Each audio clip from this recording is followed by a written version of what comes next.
and then we go ahead. Okay. Yes.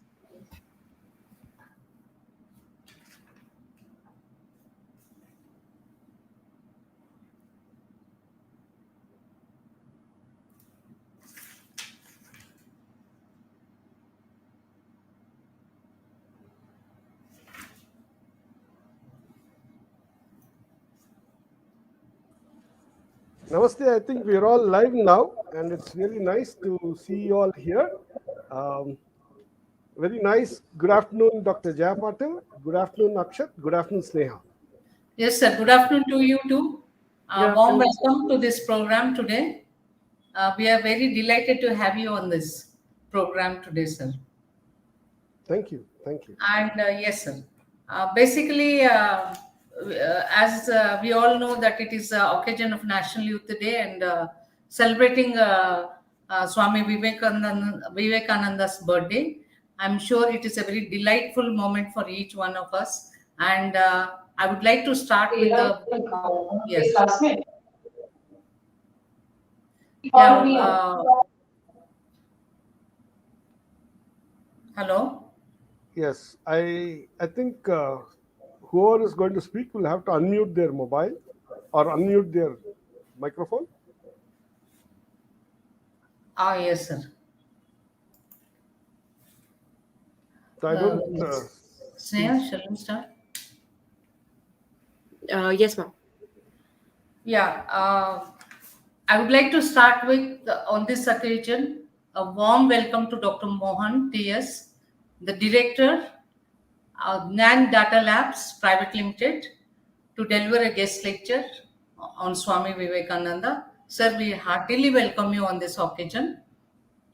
I also heartily welcome Dr. M. Vishwatanataya, the Director and Principal of IFIM College, to this guest lecture.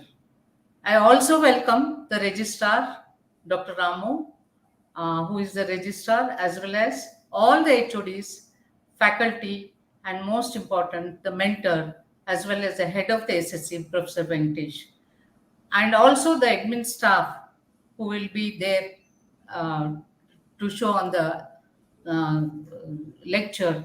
And last but not the least, I heartily welcome all the students of IFIM College for the celebrations of Swami Vivekananda's birthday, which is a very, very important event today, and it will be addressed by our none other than Dr. Mohan T.S. I would like to quote some of the things before I wind up. You know, there are so beautiful quotes from Swami Vivekananda. Everything is easy when you're busy, but nothing is easy when you're lazy. I think we all need to really gear up with this. And he also has said that take risks in your life. If you win, you can lead. But if you lose, you can guide. Knowledge can only be got in one way, the way of experience. There is no other way to know. So, even if he has said this 100 years back, but even till today, it holds true because of all the values, all the ethics that Swami Vivekananda was able to give us 100 years back. We have not seen such a wonderful monk, one of the greatest monks India has produced.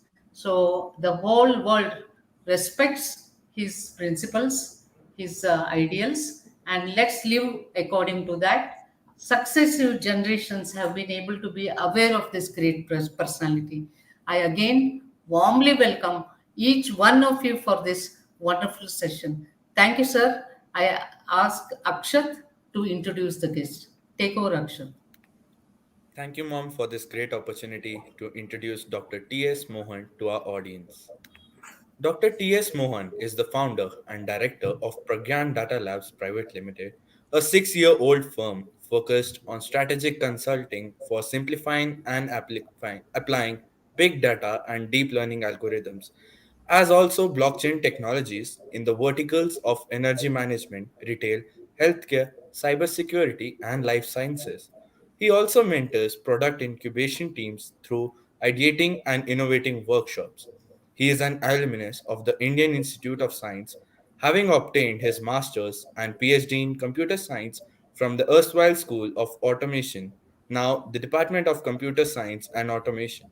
He had worked for a decade at Indian Institute of Science as a scientist and senior scientist before moving on to work with HP as the technical consultant and Infosys as the principal researcher. Apart from being entrepreneurial in between, while working at IISc, he was a visiting scientist at MIT Lab for Computer Science in USA and NSC Research Institute USA. He has over 34 years of professional experience, having worked at top academic institutions and industry. He has been advising and consulting with several business units within HP and Infosys, as well as with several industrial standards and governmental organizations all around. Dr. Mohan has been actively working to support robust Indic research endeavors through the Foundation for Indian Civilization Studies. He has also been actively working for unique approaches to youth empowerment and personality development programs through Vivekananda Jonathana Trust. He is the managing trustee of both the organizations. Additionally, he has been an active volunteer at the Ramakrishna Math and Mission in general and specifically with its Baswanagudi Bangalore Center. He is currently a member of their advisory council as well. We are glad to have you, sir. I now invite Dr. T.S. Mohan, the founder and director of Pragyan Labs, to deliver the guest lecture on the account of Swami Vivekananda's birthday, celebrated as the National Youth Day. Over to you, sir. Thank you, Akshat. That's a very nice, generous, and kind introduction to the um, talk that I'd like to share.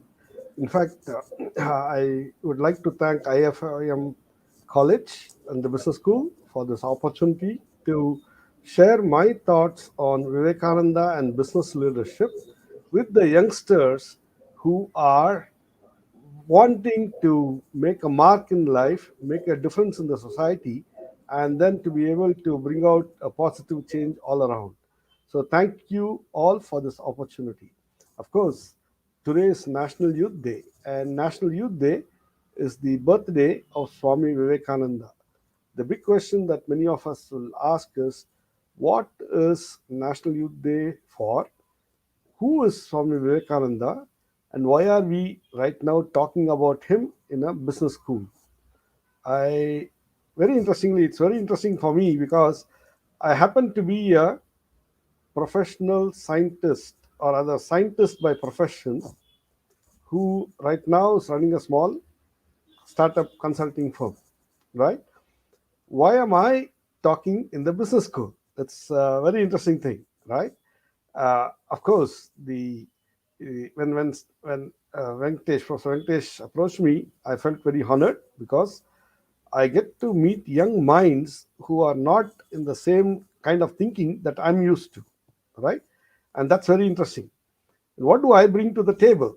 I bring to the table a certain understanding, which I think if I could share it with you all, it will really be very interesting for you all to possibly emulate, imbibe, benefit from, and leverage the values that Vivekananda had and what Vivekananda says, what Vivekananda exhorts all of us to do, so you can be successful in your aspirations and in your professional life. I think on that note, I'd like to say, as a scientist, I bring to the table some very unique perspectives, which I think, as a good business leader, which each one of you are, right? Each one of you are a young business leader and you have your aspirations. You should do what Swami Vivekananda did: transform yourself, transform the society around, and make a big business difference in a positive way to the society, right? And we are living in very, very interesting times. And therefore, getting to leverage whatever Vivekananda has, if it really benefits you, so far, so good for you. And I think no other better occasion to share these thoughts than on the National Youth Day. I hope with this, I kind of set my expectations to you all. I'd be more than happy to share these thoughts for the next 20 minutes and look forward to a lot of question answer being possibly typed on into the YouTube or the Facebook and um, seeing it here so I can answer these questions. So let me start with this simple proposition. what is business leadership? As a student of a business school, as a professor of a business school, one of the biggest challenges that you all will have is to know that you are supposed to be imbibing, embodying, exhibiting, manifesting business leadership skills. Is it not? And if you have the solid business leadership skills, you are going to be a successful business leader. And that's exactly what each one of us aspires to be.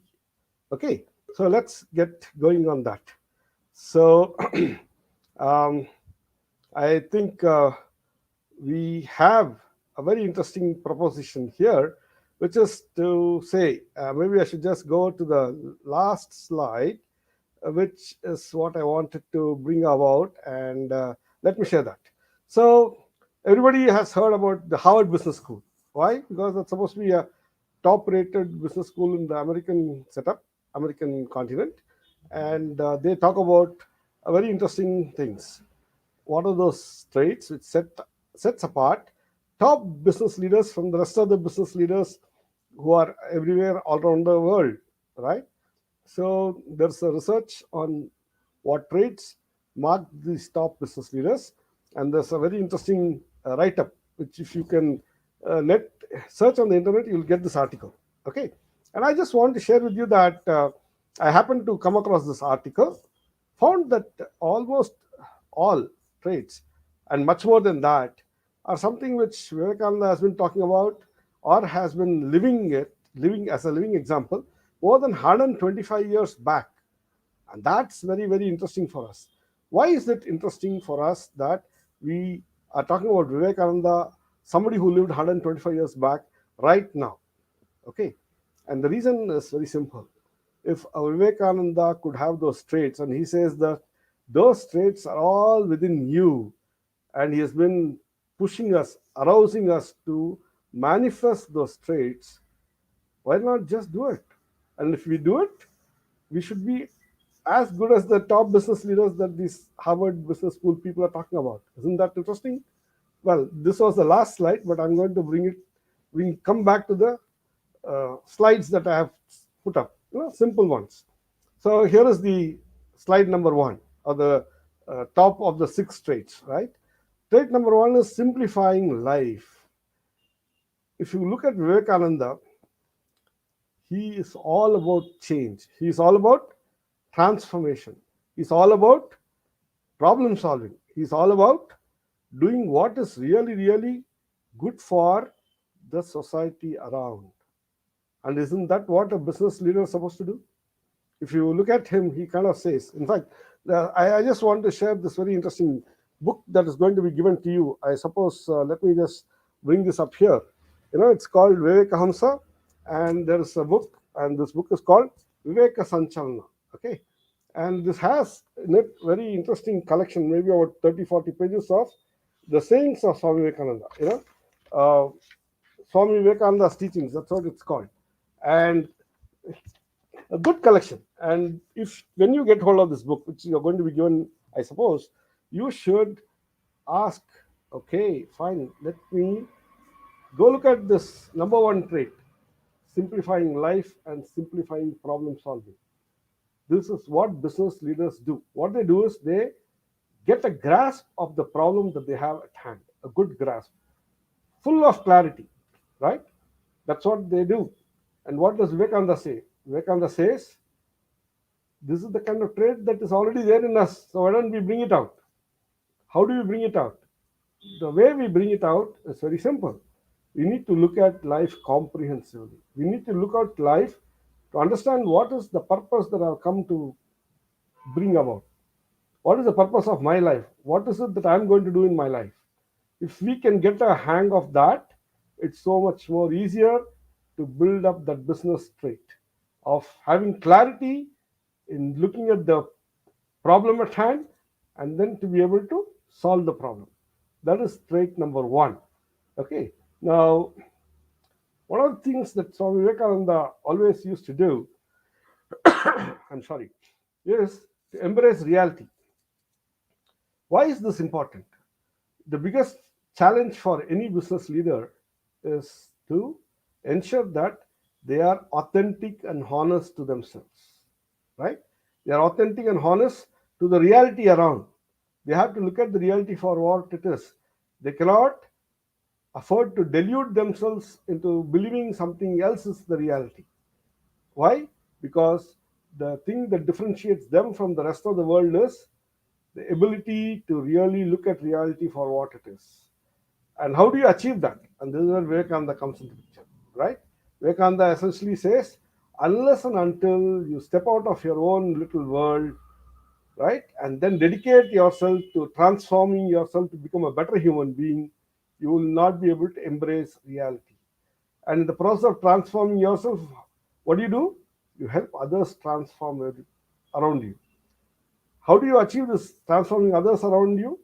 You don't go and then preach, you serve them. Serving people around in the most humble way is the most transformative self experience that one can get. And in that process, you know what? You are going to really get a grip of the reality around. And therefore, in a very good way, you embrace the reality. You have a simple but meaningful way of understanding the situation. And therefore, you start exhibiting something called situational leadership. In fact, in the photo that you see there, you see Vivekananda there outside of a house in 1883 or 84 in 1893 or 94 in US. What is he doing? He is essentially trying to live the life of minister, a minister of the religious kind in a Western country.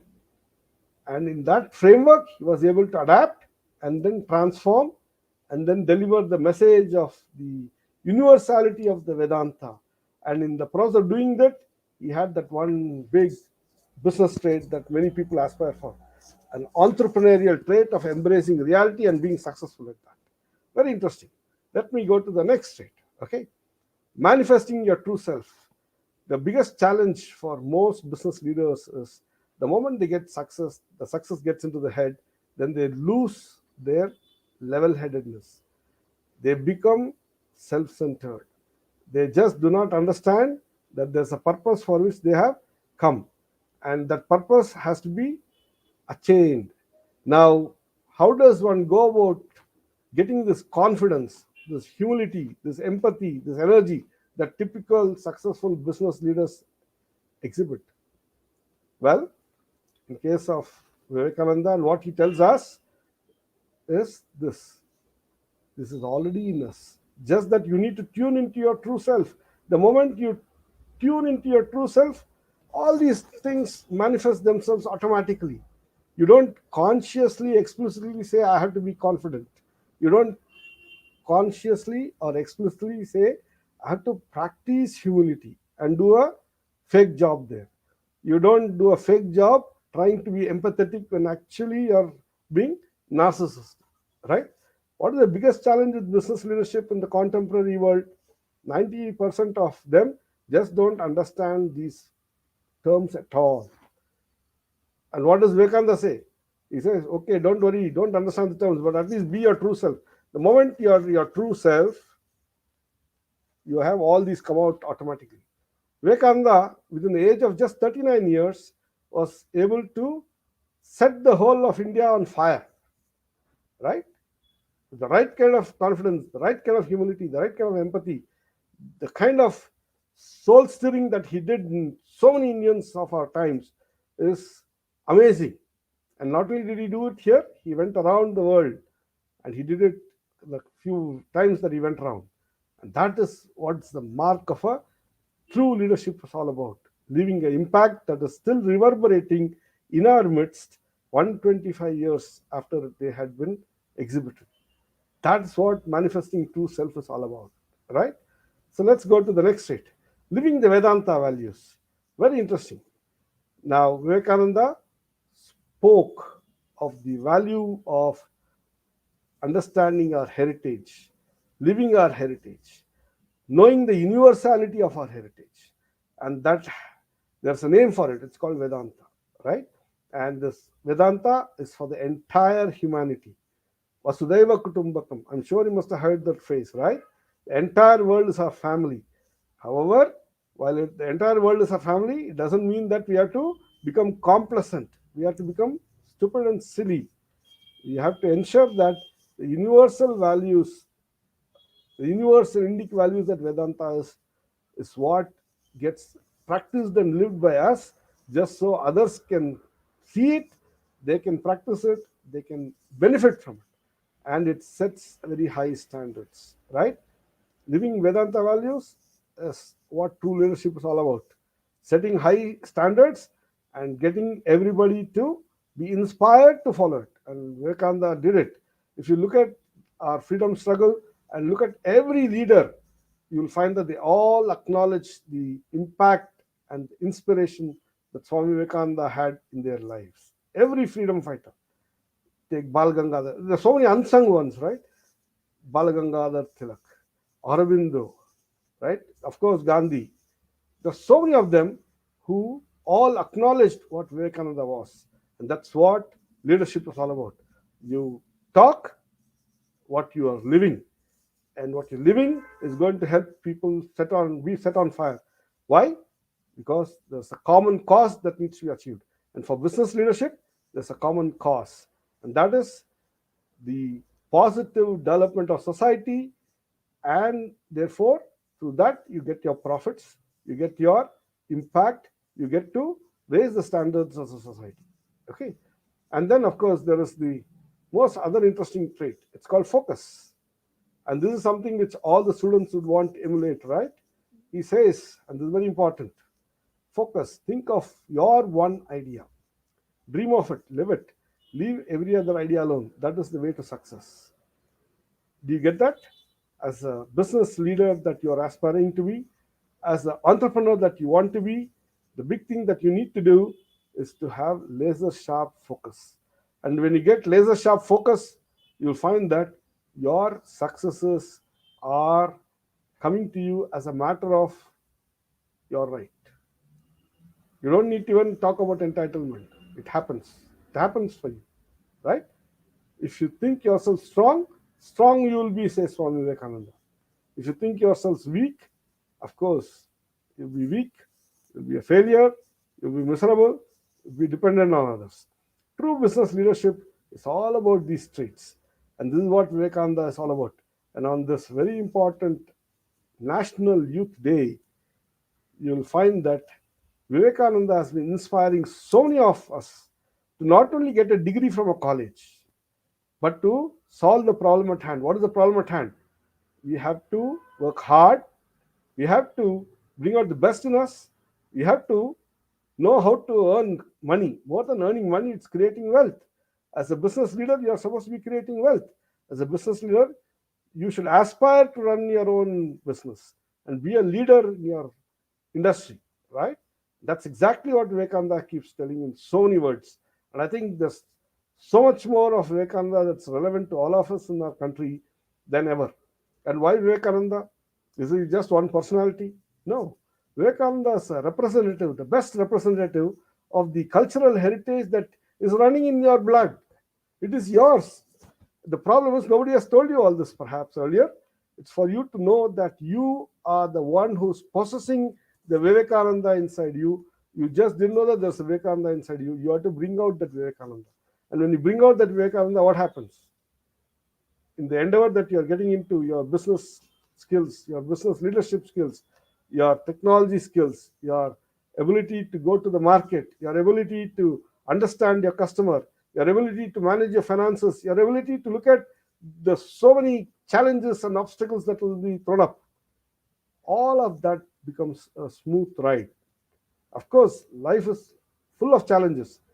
Not without challenge, there's no life. In fact, Vivekananda gives two interesting anecdotes. Okay, one is he says, "How do you face obstacles?"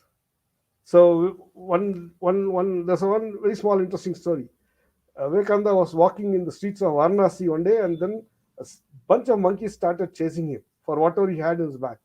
Now the problem was monkeys can be very dangerous, right? They chase you, They can bite you, and if a monkey bites and the monkey had rabies, possibly you will also get rabies. You have all those challenges.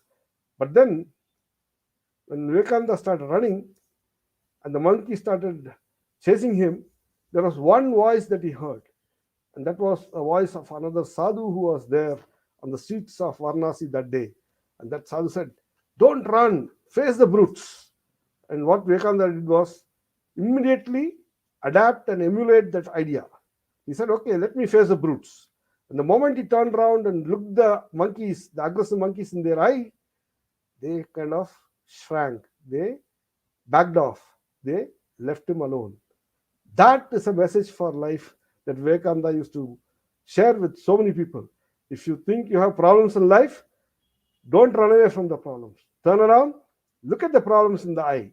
And when you do so, you'll gather the courage, the wisdom, the confidence to know that you can solve those problems. That's very, very interesting, right? Similarly, there's one other thing that Swami Vivekananda used to tell, okay? And this is about the fact that we all need to know why we live life, right? He says, he's a traitor who, having got educated at the cost of others, cares not for their well-being. Instead, he says, what should we do?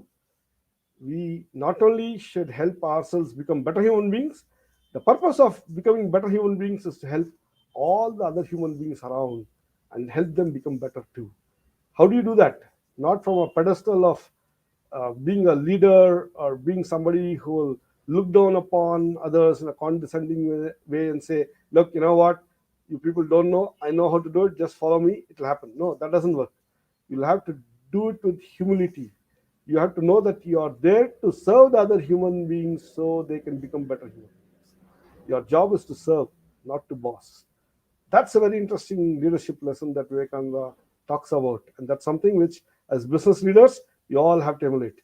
On that note, I have just taken about 20 minutes, and I think it's a good time to throw open the floor for all your questions. I hope you have this takeaway, right?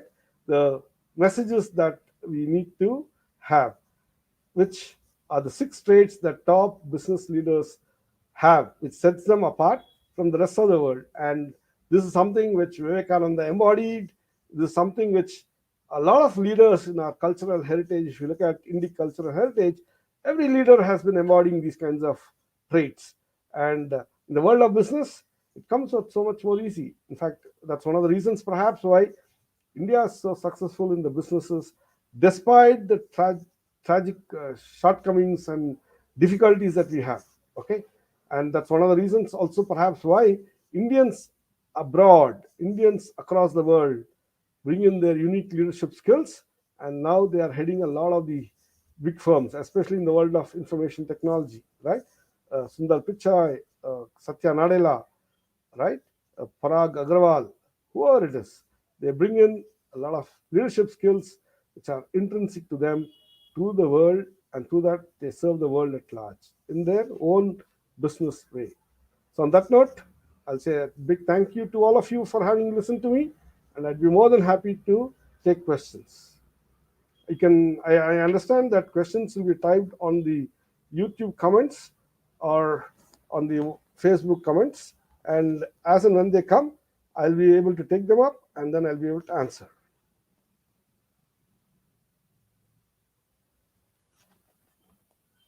Yeah.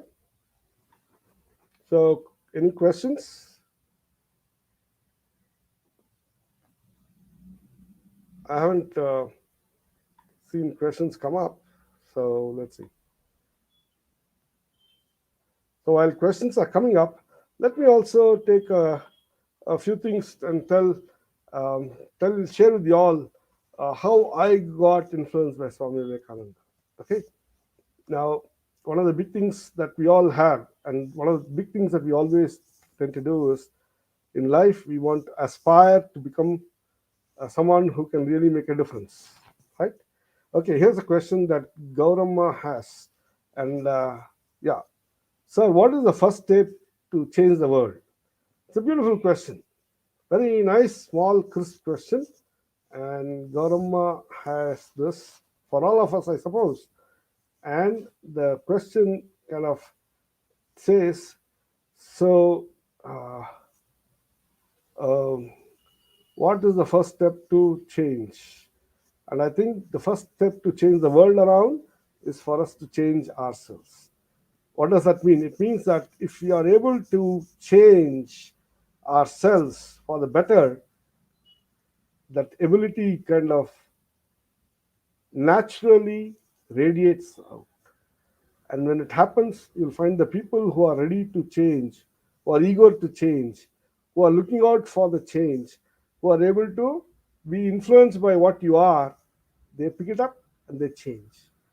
I think that is the way. And that's exactly what Vivekananda did. Vivekananda said, in order to change the world, what do? You serve the world. You sacrifice. Tyaga, Seva. That is the two mantras that he used to have for anybody and everybody. In fact, the motto of the Ramakrishna mission that he established about 125 years back is Atmano Mokshartam Jagat Hitayacha. Okay, Atmano Mokshartam Jagat Hitayacha. That's the name of the motto. That's the motto that he had, and that motto makes all the difference. Tyaga, Seva. Very interesting. All right, so let's see. Any other question, please? Well, if there's a question that you all have, please type it on your Facebook or YouTube comment section, and it will be given to me, and I can take it up to answer it.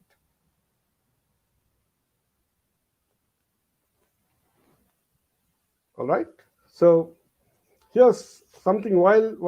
Yeah. So here is another question. Manish Singh is asking this question: how to become a good leader, sir? Very interesting. How to become a good leader?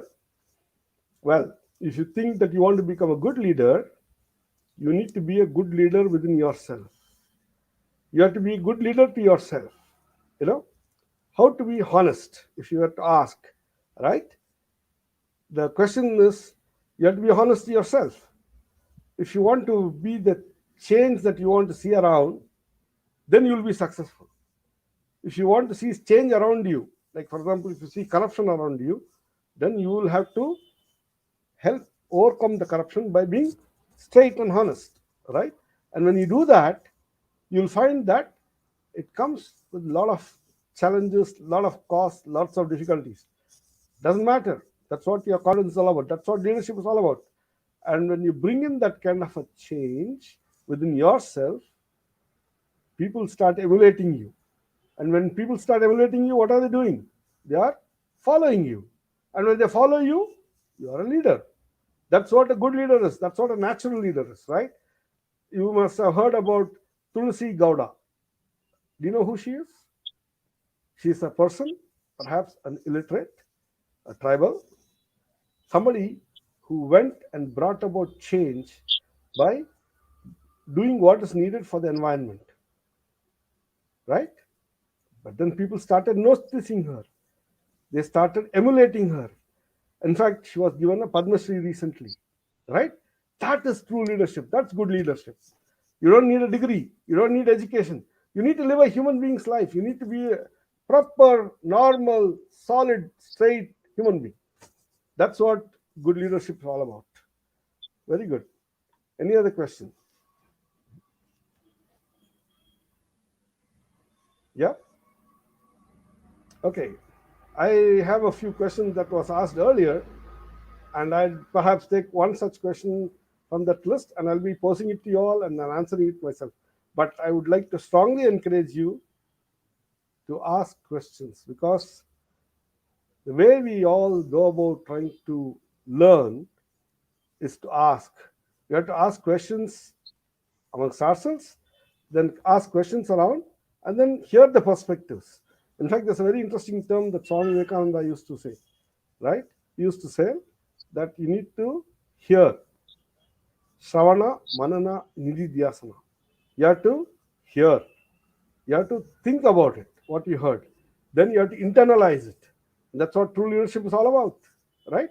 And in fact, he said that when you want to exhibit true leadership, what happens? First, you'll have ridicule. People will poo-poo you, right? Then there'll be opposition.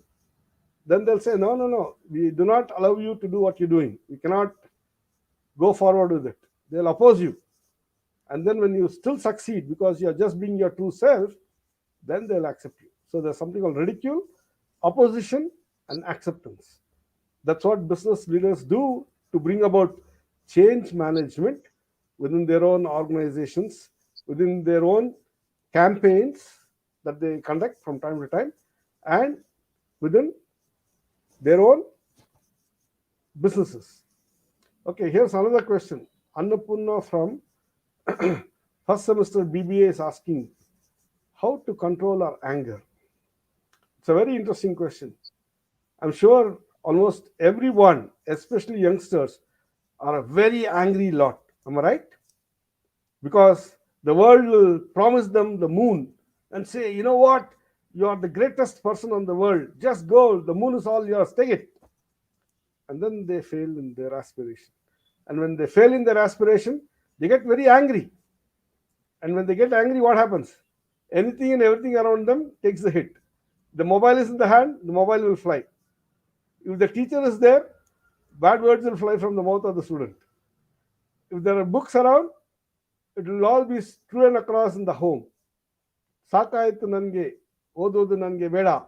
Am I right? In Kannada, the student or the young kid might be complaining and say, enough is enough. I don't want to study further. Right? Now, what is it? It's called anger. And then there's a consequence. The interesting thing about anger is there is consequence. Right? The question is, anger is a very interesting energy. It's there within you. It's like a volcano that tries to lessen the impact by allowing you to explode, but then it drains you of the energy. The question then comes is, can we channelize this anger and do something productive about it? Obviously, we want to do it, right? As youth, youngsters, we should feel angry. We should be angry with ourselves. We should be angry. Sorry. We should be angry with everything around us. Why? Arey, you'll find that you have your aspirations. You want to be a leader. You want to be a business leader. You want to be successful in life. You want to have all the wealth. But in your pocket, there's nothing. You want to have the expertise. People will show that you are a dunce. That's what they claim. But what does Vivekananda say? He says, all that is inside you already. You just need to manifest it. Bring it out. And when you bring it out, it comes out in a very, very solid way. Right? And that's very interesting. So, anger is energy that we need to channelize.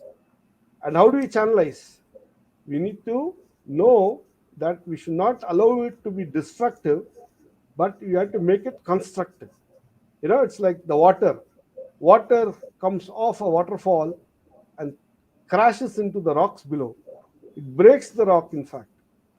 Water breaks the rocks, and that's how pebbles are formed, right? Water can create a flood and also a tsunami.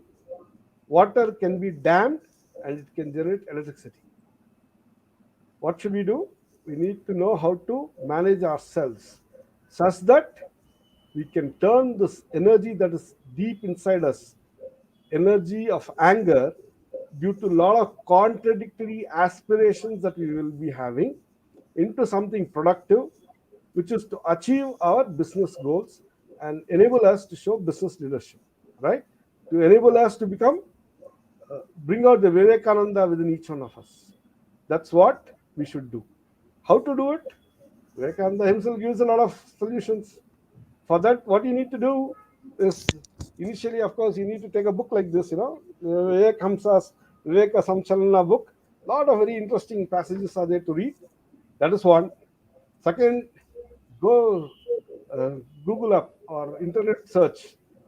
A lot of the writings of Vivekananda.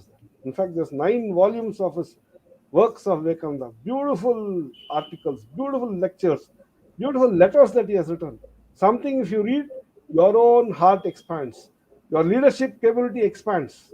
you become a more complete person. That's the interesting thing about Vivekananda. Okay, he transformed himself, and he put all that into the various articles, writings, speeches, etc. It's for you to pick it up and change yourself. So when you do that, you will have the solutions to channelize your anger. Okay. In fact, he talks about a particular technique called Raja Yoga.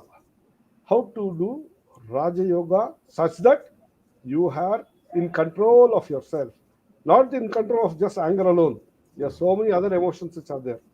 You know, the drive, the raw energy to make some things happen in a brutal way, perhaps. Now you take the brutal way out and make the things happen. Then you get success there. Is it not? And there's no better example than our Prime Minister Modi. Narendra Modi went through very tough times. He channelized all the energies that he had within him. And the best thing that he does is he keeps talking about it so others can benefit from it. That's very, very interesting. That, I think, is the very interesting way of controlling our anger. So go through the book on Raja Yoga, go through the book on Karma Yoga.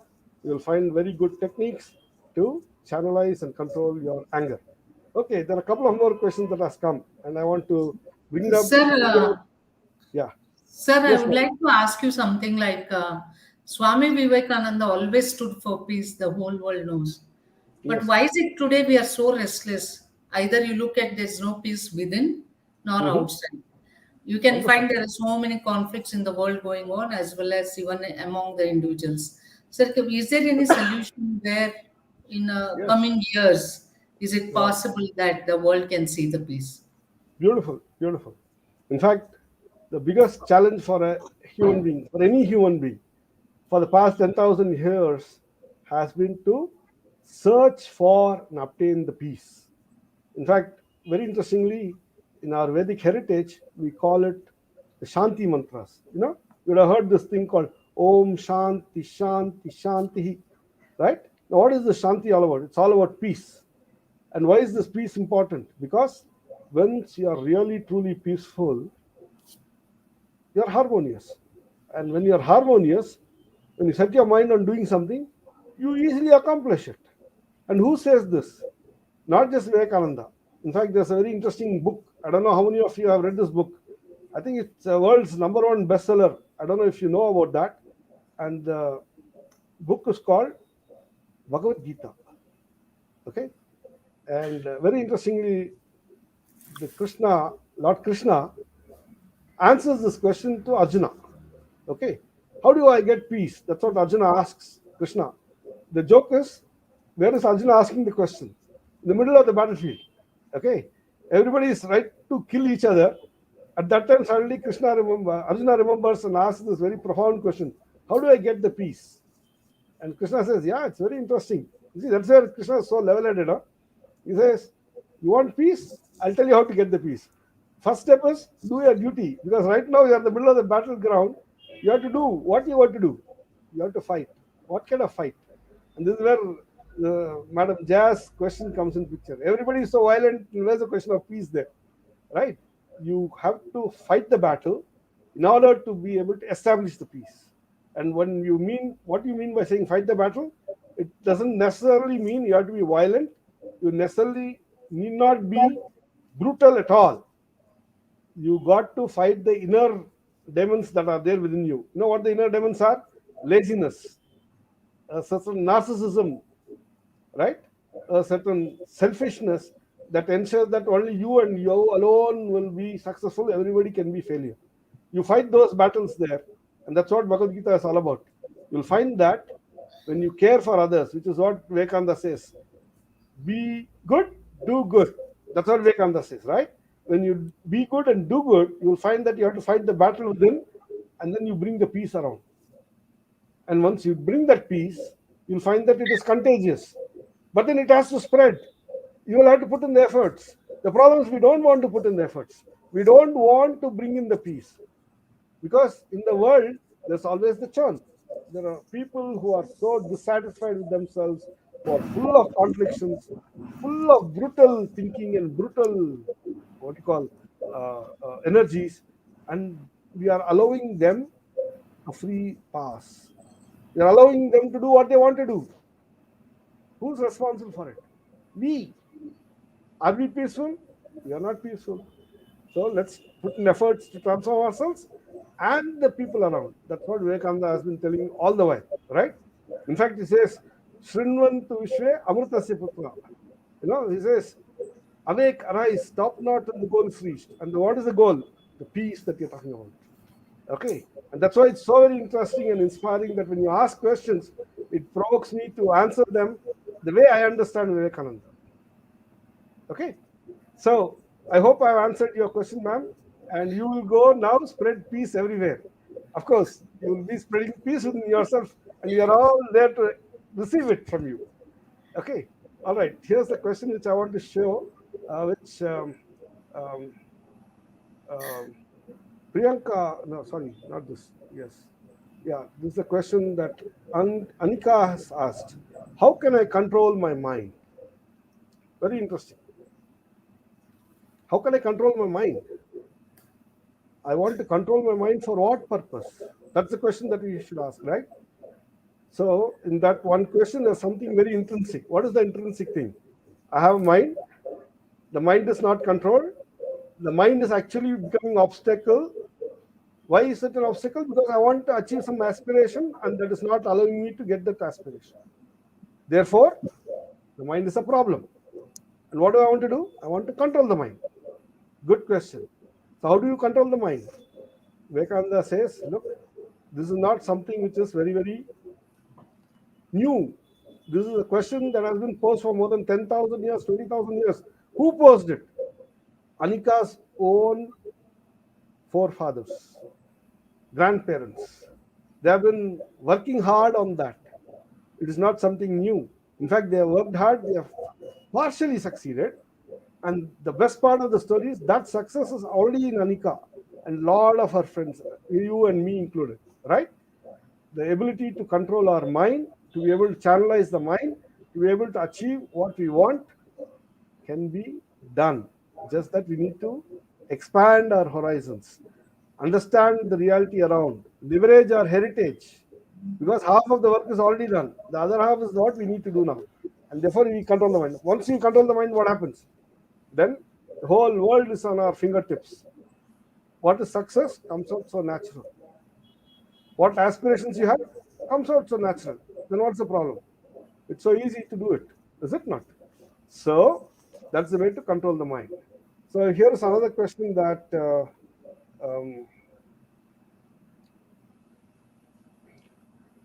Nandana is asking. So do you think our present education system is worthy to change our society? Well, it's a very interesting question because the very fact that you, as a citizen of the society, are perceiving that there's something good about the society and there's not so good about the society, and you would want change to come in the society. And the question that you have is, will our present education system allow it to happen? Well, sometimes it does, many times it does not. So the question is, how then you bring about the change? The only way to bring about the change is for you to know that you change yourself. Be the change that you want to see around. I'm sure you must have heard this, right? It's exactly what Vivekananda says. Transform yourself. Education should be transformational, inspirational. It is not education where you pick up some skill sets and then say, okay, here I go. I'm a BBA, MBA, I'm a business leader. Tell me what business run. I'll produce 100 times of ROI and I'm done. No, there's something more to life. And that more to life is the change that you bring in within yourself and around. And there's a great need for our present education system to change. And I think this national education policy that the current government has brought about has a lot of potential for making it happen. And I hope we can make it happen. Who can make it happen? We can make it happen. How do we make it happen? That's what this National Youth Day is all about. That's what Vivekananda is all about. That's the secret of success. Okay. All right. So let me see if there's any other question so I can answer them. All right. Here is somebody, and I think there are several people who have been asking this. Can you give me a reason behind Vivekananda's success? That's a very interesting question. The reason behind Vivekananda's success. Vivekananda's success, the reason is very simple. Vivekananda himself, he is the reason that he wants to be a successful person, right? The change. He is the change that everybody wants to see. Why? Because he wanted to see the change himself. So he changed himself and things happened for him. That's all that is there to it. That's exactly what Vivekananda says. Transform yourself, a lot of things happen for you. So, what should you do? Not just business leadership. True human leadership is what you need to all emulate, embody, manifest, and it will happen for you too. So, you want success? Go after the change and bring the change within you, then the success will happen around you. Okay? I hope you could get the essence of that. Now, is there any other question? I'm just searching for questions. Yeah? Well, let me kind of share this thought with you. The biggest challenge for a lot of us is this: can we go about the formal education and think that it will be easy for us to learn Vivekananda through the courses, through the curriculum of an MBA? I think it's not possible to do that. Why? Because the purpose of a university education, the formal university education, is to just enable people to pick up skills, right? And what happens is skills are different, transformation within is different. And for that, you need to have what's called inspired learning. Unless you're a proper student, you can't assimilate the learnings that are all around you. Okay? And what all ways can you learn? And this is very interesting. You can learn through seva, tyaga and seva. That's what Swami Vivekananda says. Tyaga is the sacrifice that you need to do to say, all right, I may not benefit from this effort, but I see a lot of people benefit from it. So let me go do that. And I'll join forces with other people who have similar values. We will pursue it. Will make a big difference in the society around. So suppose as college students, you find there's a slum nearby, and you find that the children there have difficulty in picking up a certain topic, like say mathematics, or simple business skills, right? How to set up a small idli shop or a dosa shop. You're all business leaders, so you should teach them the basics of business skills. And once you teach them, what happens? They become successful.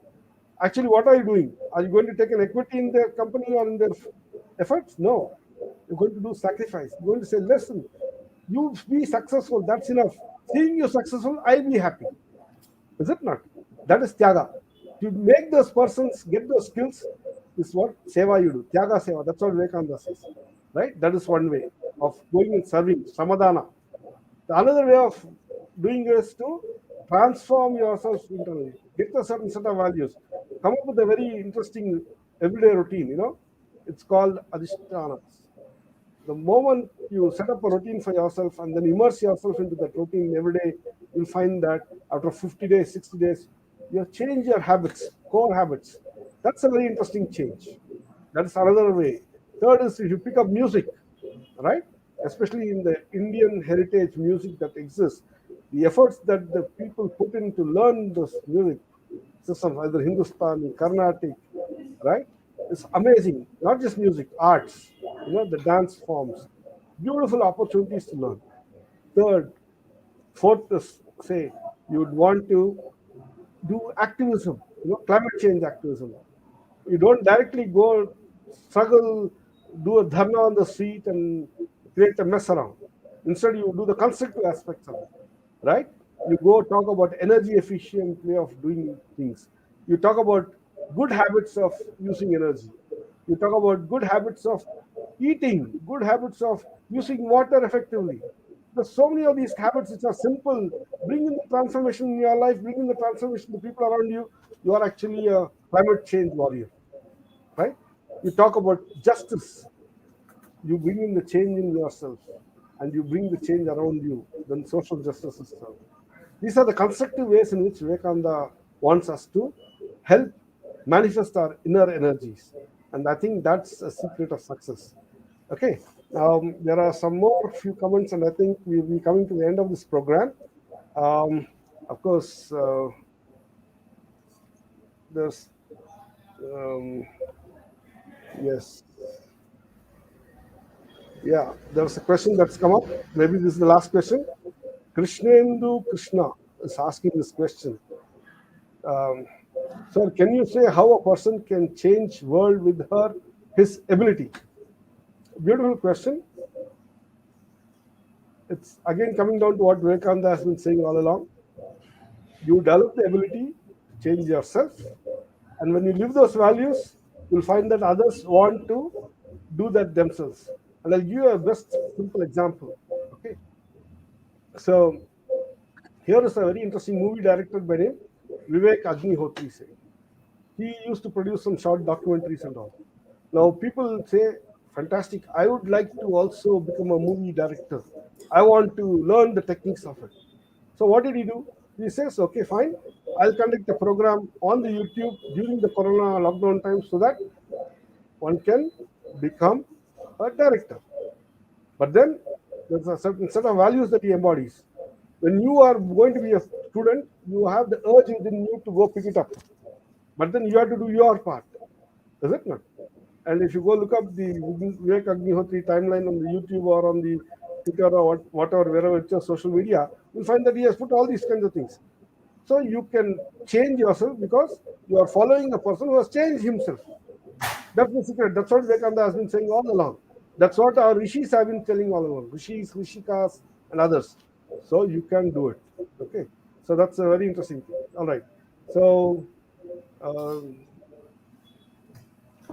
so there's one other question. I think this will be the last question. Sorry. How to be on target on our success? Deepashri N. Well, just don't look at success as something which is object there to be grabbed. No, it is something which has to be brought out from within. You do this transformation within, the success then will be standing outside for you. It's as simple as that. Why am I telling you? Because we do that all the while. We set our expectations to be very realistic. Every day we do that, it happens. When it happens, we share with you. That's exactly what this whole purpose of this today's program was, isn't it? All right. Quickly, Nagalakshmi from BCom first year is asking how to control overthinking. Only when you productively engage in physical seva activities, shramadana activities, will you be able to do this lessening of your overthinking. Otherwise, if you're lost in your digital world, always taking in information, right? Your mind will run riot. Every day you should ask, I have 24 hours, 8 hours I'll sleep. Okay, 3 hours I'll set it aside for eating, dressing up, whatever. The other 10 to 15 hours, how many of them am I devoting to actually doing things hands-on, transforming oneself and transforming people others? The word for that is called Shramadana. If you do that Shramadana, you'll find this controlling the overthinking so simple and so easy. On that note, I will leave it there. It's just about an hour's time. And I'd like to say a big thanks to all of you. There are so many questions. I'll be more than happy to answer all of them. And there are so many programs that we put up on this channel called Vivekananda Janotana channel of the YouTube or on the Facebook. Please subscribe to it. And of course, I should not I can't say anything further than saying that subscribe and click on the notification button. You get a lot of these kinds of programs to be of use to you. Okay. So on that note, a big thanks to you all, and thanks to the organizers, to IFIM College, and I hope whatever I shared was of value to you, meaning to you, and what I got from Vivekananda, I'm sharing it to you so you can also benefit and leverage Vivekananda so you can bring the Vivekananda out inside yourself. Thank you. Thank you, sir. Thank you, sir. I think it was quite an eye opener, not only for me, but for all of us. Now, I would like to invite Professor Venkatesh BB to give the concluding remarks.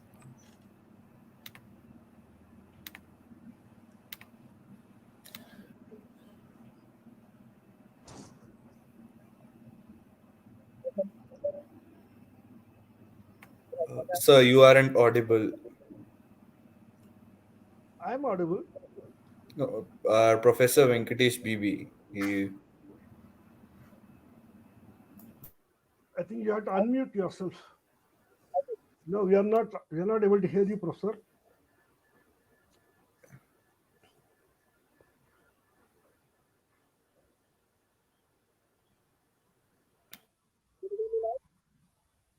Very, very faint. I think you should speak very close to the microphone. This should be okay. It's a little better. A little more nearer to the microphone, sir. Then let me switch off the camera. Is this okay? Yeah, we can hear you. Now we can hear you. Okay, ma'am. First of all, a very special thanks to Dr. Mohan for being such a wonderful guest, speaking about a great personality called Swami Vivekananda, the leadership qualities of Swami Vivekananda, how we can imbibe, etc., etc., etc. It was a beautiful rendition. All my joy to express. But to conclude, to give the concluding remarks, I would want to take up one particular question with the permission of Dr. Mohan and Dr. Jaya. Please The go ahead, question, sir. thank you. The question which was raised here was how to how did Swami Vivekananda become successful? This was one question which actually touched me. How did Swami Vivekananda become successful? Isn't it? It's a great question. We becoming successful, we know the path. How did he become successful in that unknown terrain, unknown time, you can't just explain that kind of a time. And how did he become so successful is one basic question. I would want to answer that on one hand and summarize the lecture of Dr. Mohan on the other hand. And thirdly, that would be my concluding remarks. I would consider it as. Well, the first point I would look up to is he was a very good orator. He was a great speaker. He was a very good orator, and he was such a beautiful speaker that Sir Hiram Maxim calls him as said that he can speak like a Webster degree holder. A Webster degree holder kind of English is Swami Vivekananda's. This sentence was told by Sir Hiram Maxim. This was the kind of impact he had made. The newspaper critic describes him as a divine orator. Is it not enough for us to understand how great a speaker he was? He was a wonderful speaker. So this one quality, I think, added some 20% of his success, added to his 20% of his success. Second one was his English. The English which was described by Sir Hiram Maxim as Webster degree holder, if he had not known English, probably I doubt he could have made such a great influence to the world. He was invited to the king of Alvas, saying that some Swamiji has come who speaks English. That king, oh, is it? Call him. This was the way he was received in the country, and there we all know that how great a speaker he was. That a wonderful speech he gave in English. So his language composition also contributed around 20% for his success, is what I personally believe. Third point is goal setting. How did he set his goal and started working against it? Imagine traveling from Kolkata to Kanyakumari, most of the times on road by walk, few little distance on train, meeting diversified kind of people, getting all the information on the scriptures of Islam, Christian theology, Jain scriptures. Of course, he knew everything about Hindu scriptures. So, deriving all those things, he came to Kanyakumari rock and made a sankalp there that he would go to the west And then he went around and completed his task, and he came back with so much of difficulties. While going, he had money only to go there, not to come back.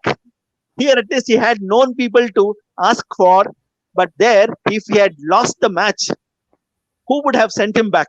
So, with this much of difficulty, risk taking capacity, he he managed to achieve the goal which he had set. So this goal setting capacity is one thing which contributed to another 20% of his success. The fourth point which contributed to the next 20% of his success was time management. He lived for 40 years, less than 40 years. First 10 years, imagine he was a small little young child. The second 20 years, he was a young little boy. Left out is 20 years. In these 20 years, he did what we people cannot do it in 200 years.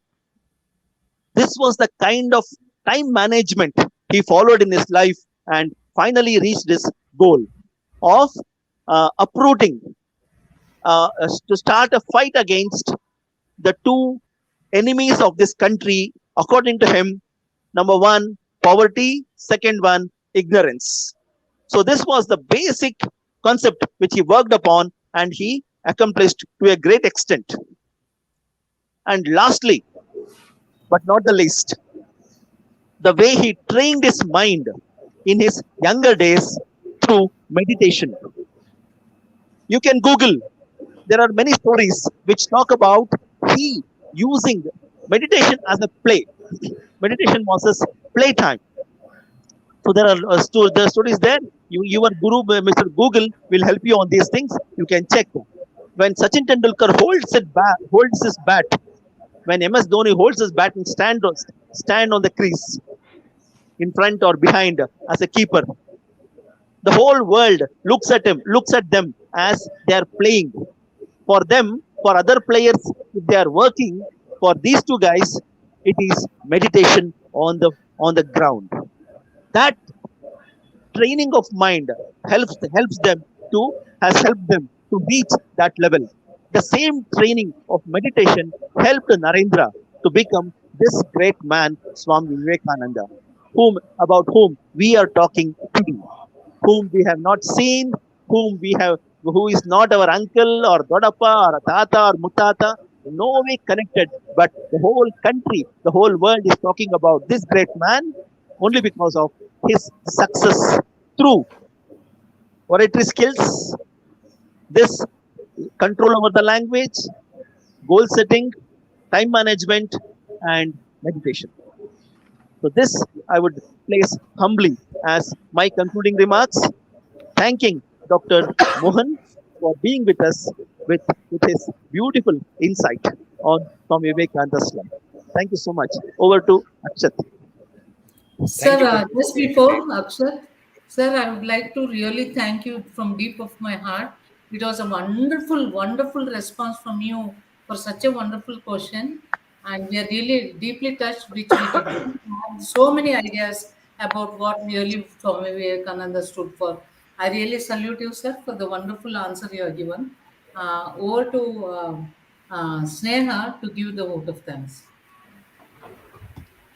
I would like to accord my heartfelt appreciation towards Dr. Mohan for being today's guest lecturer and throwing light towards our youth by his generous and worthy words. I would like to extend the acknowledgement towards our director, all our HODs, Venkatesh sir, Atul sir, and Dr. Jaya ma'am, ISR convener, for letting this event come to life. I would like to thank all the students who have attended today's event. Last but not the least, I would like to say a big thank you to my dear fellows Akshat, Harleen, and Sanchali from BBA second year for giving in their efforts and helping this event become a hit success. Thank you all. Thank you, Thank you. guys. Thank you, Thank, sir. Thanks, both of you. thank And you. it was very, very wonderful session, very interesting, and it has been very, very useful. Thanks a lot, sir. Thank you. Thank you, Thank sir. you. Thank Thanks. you. Thank you.